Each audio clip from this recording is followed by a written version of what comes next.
경찰관 폭행 조작 사건 손해배상 소. 원고의 피고일 검찰 측 2025년 12월 15일자 답변서에 대한 재반박 서면. 사건 중앙지법 2025 가합 14679 불법 체포 등 손해배상. 원고 최성년.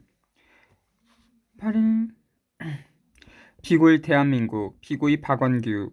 서울금천경찰서 112 종합상황실 경찰관. 2025년 12월 19일 개설. 피고일 검찰 측 답변서를 잘 읽어봤습니다. 크게 두 가지 측면에서 왜곡이 있어서 그에 대하여 간결하게 재반박합니다. 1. 원고가 선결관계에 있는 법률관계가 아닌 사실관계의 존부 확정을 위하여 중간 확인의 소를 추가적으로 제소한 것이므로 그 중간 확인의 소를 각하해달라는 것. 2. 피고일 검찰이 조서에서 상해 진단서와 이번 확인서를 제거한 것은 불필요한 증거를 제출하지 않은 것일 뿐이지 증거 위조가 아니므로 본소 청구를 기각해달라는 것. 원고의 재반박.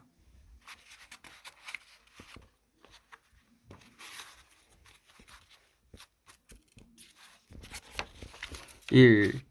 원고가 선결관계에 있는 법률관계가 아닌 사실관계의 존부 확정을 위하여 중간 확인의 소를 추가적으로 제소한 것이므로 그 중간 확인의 소를 각하해달라는 것에 관하여 해당 중간 확인의 소의 청구 취지는 피고일의 어떤 행위가 형법 제151조 제1항의 증거조작 위조에 해당한다는 것에 확정을 구하는 중간 확인의 소입니다.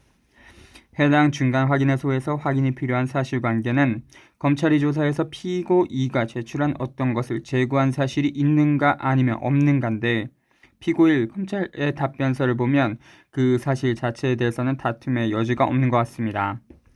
그렇다면 검찰의 해당 행위가 형법 제155조 제1항의 증거 조작 위조에 해당하는지 아닌지에 따라서 청구 취지의 인용 또는 기각의 판결을 해주시면 될 것 같습니다. 만약 인용의 판결이 나온다면 그를 통하여 형사소송법 제420조 제1호에 따른 재심 청구 및 무죄 확정이 가능해지므로 그로부터 본안 사건에서 중요한 소멸시효의 문제가 해결되기 때문에 중간 확인의 소청구가 필요했던 것입니다. 이 피고 1. 검찰이 조사에서 상해 진단서와 입원 확인서를 제거한 것은 불필요한 증거를 제출하지 않은 것일 뿐이지 증거 위조가 아니므로 본소를 기각해달라는 것에 관하여 피고 1. 검찰 측 조윤지 검사 등은 답변서 1쪽에서 원고가 검찰이 공무집행방해 치상 등으로 조작하기 위해서 피고 2의 진단서 등을 증거 제출을 하지 않았다고 주장한다고 왜곡하고 있는데 이 나의 문장의 앞뒤가 맞습니까? 논리적으로 따져봅시다. 만약 피고 2의 허리 디스크에 걸렸다는 진술이 자기 임의로 한 진술이라면 검찰이 공무집행방해 치상으로 원고를 기소하지 않은 것은 피고 2가 한 그 진술의 신빙성을 부인한 것이 됩니다. 이성식 검사, 당시 중앙지검 공안일보 현대고 고검검사가 공무집행방해 치상으로 기소한 것을 포기하면서 피고 2의 검찰 조사에 후첨한 것을 제거한 것은 증거를 미제출한 것이 아니라 증거인 조서를 훼손하여 위조해서 제출한 것입니다. 이것을 쉽게 말하면 진단서 등과 조서가 각각의 증거가 아니라 진단서 등이 조서의 일부인 겁니다.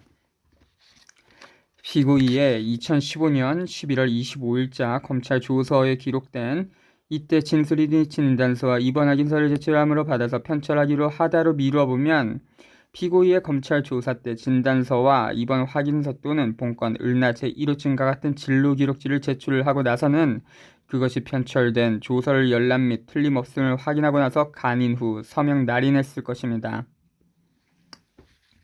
그렇다면 검사에게는 객관과 중립의 의무가 있기 때문에 피고 2의 진술이 신빙성이 없다면 불기소를 하든지 아니면 그 조서 전체를 법원에 그대로 제출해서 판단을 받아야지 원고의 공무집행방해 치상으로 기소하는 것을 포기했다고 해서 편철한 것을 떼내고 제출한 것은 증거위조 범죄인 겁니다. 실제로 피고 2는 현재까지도 원고의 폭행으로 상해를 입었다고 주장하는데 폭행으로 상해를 입었다는 주장이 허위이면 형사사건의 직접 증거가 피고 2의 진술뿐 형사항소심 판결 참조이기 때문에 폭행을 당했다는 증언 자체의 신빙성이 흔들려서 형소법 307조에 의해 무죄로 될 수밖에 없는 것입니다. 피고인은 다친 곳이 없었다고 하다가 남의 폭행으로 다쳤다고 했다가 원고의 폭행으로 다쳤다고 계속 진술 변경했습니다.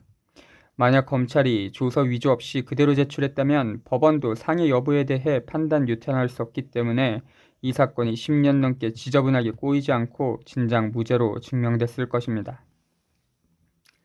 그 밖에도 본건 갑질 19호증을 보면 피고인은 폭행당했다는 시점까지 변경했는데 형사 항소심 판결에서는 그것을 사소하다고 사기쳤고 원고의 재심 및 재항고 결정은 그에 관한 이유불비 판단 유탈했음을 이번 피고의 측 답변서 8쪽에 제출했다는 첨부자료 1을 통해 확인할 수 있을 것입니다. 결론. 원고의 중간 확인의 소위 및 본안 사건 청구에는 문제가 없으므로 인용하는 판결을 구합니다.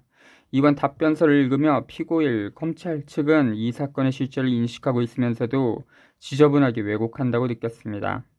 검찰은 공익의 대변자이므로 만약 도윤지 검사에게 양심과 여력이 있었다면 검찰이 관련 형사 사건에 재심 청구했을 것입니다. 끝. 대한민국 중앙지법 제27민사부 기중 18